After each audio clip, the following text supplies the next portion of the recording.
Hello everyone, Tom here at the Budo Academy. Thanks so much for watching. Please check out our distance programs down below in the description where the links are.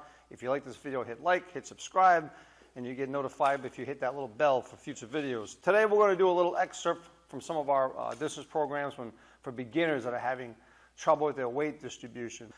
Lots of times when we have beginners come to the dojo here, like any other martial art, folks tend to sometimes have trouble with balance points and where to shift your weight and where should you put your weight in the rear leg, the front leg, and especially when we have a weapon now in our hands, not quite sure how to do it.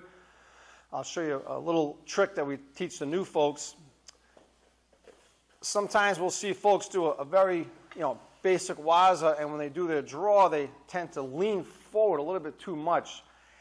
And then when they do their cut, they tend to almost bend over because they feel they have to get that distance. Well, you don't need that distance. You have a 3-foot razor blade here in front of you, and so you don't really need to go any further. Also, this is terrible for your back. All my weight's on the ball of my front foot. I don't have good posture. This is not good martial arts at all. Anyone who's experienced will tell you that all they have to do is take out my front foot and I'm going to hit the ground. So we correct folks. We ask them to shift their weight back a little bit, and lots of times folks ask, well, I don't know how much, I don't know how far I should go forward, how far I should go back. Well, I tell folks, lean back just enough where you can lift up your front toes. As soon as you can lift up your front toes, that means you're at a good balance point, and the same thing with the rear. If you can lift up those rear toes, that means you're not too far back either.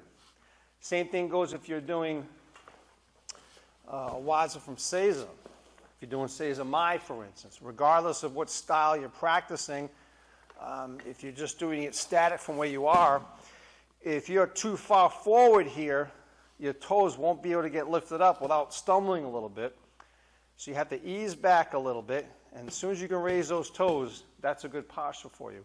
Now, yes, there are circumstances where we see folks, some waza are designed to have this extended thrusting motion, or things similar to this, and that doesn't mean you lean forward to do it.